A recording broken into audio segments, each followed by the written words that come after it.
ও মা, তুমি কি করছো মা? কেন তুমি জানো না আজকে তোমার জন্মদিন? লুচি খাচ্ছি। আমাদের তো নিরামিষ, তোমার বান্ধবীরা আসবে, তাদের লুচি খাওয়াবো।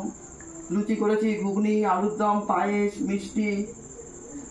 ও তুমি জানো না? হ্যাঁ হ্যাঁ, মানে জানি তো, তুমি যে এত আয়োজন করেছো সেটা তো বুঝতে পারিনি না। আমার ছেলেদের করি, আমার নাতি নাতনিদের করি, আর তোমার করবো না? তুমি কি বানের জলে ভেসে এসেছো আমার কাছে? তুমি আমার মেয়ে, তা করবো না? সে তো ঠিক, অন্যর কাছে বানের জলে ভাসতে পারো, কিন্তু আমার কাছে বানের জলে ভাসো না। সে তো ঠিক, সে তো ঠিক। নিজের যারা জন্মদাতা জন্মদাত্রী তাদের কাছেই বানের জলে ভেসে গেলাম, কিন্তু তোমার কাছে তো ভাসিনি, সে তো 100 বার। আমার ছেলে সন্ন্যাস নেবে, এত কাজের চাপ, তার মধ্যে দিয়েও আমি এই আয়োজনগুলি করেছি যে তুমি যাতে মনে দুঃখ না পাও, কষ্ট না পাও। তা তো ঠিক। আমার ছেলেকে আমি বলি, ওরকে তুই কোনো সময় কষ্ট দিবি না, ওর মন মতন হয়ে একটু চলিস তুই। জন্মদিনে শাড়ি এনে দিয়েছি, 3টে কুর্তির পিস এনে দিয়েছি, নাও তোমার যা ভালো লাগে তুমি করো।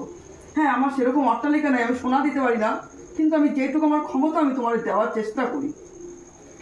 জানো তো মা, ছোটোবেলায় দিদা আমার জন্য জন্মদিন করতো, তোমার মতো করেই করতো, কিন্তু দিদা মারা যাওয়ার পর, বিয়ে হওয়ার পর থেকে তুমিই করো।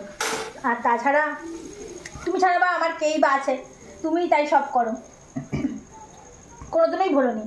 কিন্তু যারা আমাকে জন্ম দিয়েছে তারা ভুলে গেছে, আর মনেও রাখে না। কিন্তু দিদা যতদিন বেঁচে ছিল, দিদার দাপটের জন্য জন্মদিনটা পালন করতো, কিন্তু দিদাও মারা গেছে, আর তাদের মনেও নেই। ও মা, তুমি যে শাড়িটা কালকে কিনে দিলে জন্মদিনে পরার জন্য, দেখো তো মা আমি পরেছি, কেমন লাগছে আমাকে দেখতে? ভালো লাগছে, শাড়ি পছন্দ করে কিনে দিয়েছি, ভালো লাগবে না? ভালো লাগছে মা দেখতে? দেখো মা, আমার ছেলে কি বলছে, বাজে লাগছে। হ্যালো ফ্রেন্ডস, তো আজকে আমার জন্মদিন। তো এই দেখো মা এত গরমের মধ্যেও আমার জন্য কত কি করছে। আবার বলেছি যেহেতু আমার বান্ধবীরা আসবে, তো সেই কারণে বান্ধবীদের জন্য আয়োজন করছে একটু, আর আমার জন্যও করেছে। দুপুরবেলাও রান্নাবান্না করেছে, কিন্তু আজকে শনিবার নিরামিষই রান্নাবান্না করেছে, আর আবার সন্ধ্যেবেলা আমার পছন্দের রান্নাবান্নাও করেছে, গরমের মধ্যেও করছে। এই দেখো, মা কিন্তু ভোলেনি, নিজের জন্মদাতা জন্মদাত্রী এরা সবাই ভুলে যেতে পারলেও মা ভোলেনি। তাহলে জন্মদাতা জন্মদাত্রীর থেকেও সবচেয়ে বড় কে হলো বলো তো তোমরাই? তোমরা কিন্তু অবশ্যই কমেন্টে জানিও, বুঝলে তো? হ্যাঁ, আমার ঠাকুমা, আমি দিদা বলে ডাকি, আমি যত বছর ছিলাম, মানুষ হয়েছি, বড় হয়েছি 7 মাস বয়স থেকে, কোনো দিনও ভোলেনি। তারপরে বিয়ের পরে মাই আমার জন্মদিন করে, আর কিছু না কিছু একটা না একটা গিফট দেবেই। জন্মদিন তো কোনোদিনও ভোলেও না, 10 রকম পদ রান্না করেও খাওয়ায়, আবার কিছু না কিছু গিফটও দেয়, শাড়ি হোক, ব্লাউজ হোক, চুড়িদার হোক, কিছু না কিছু দেবেই।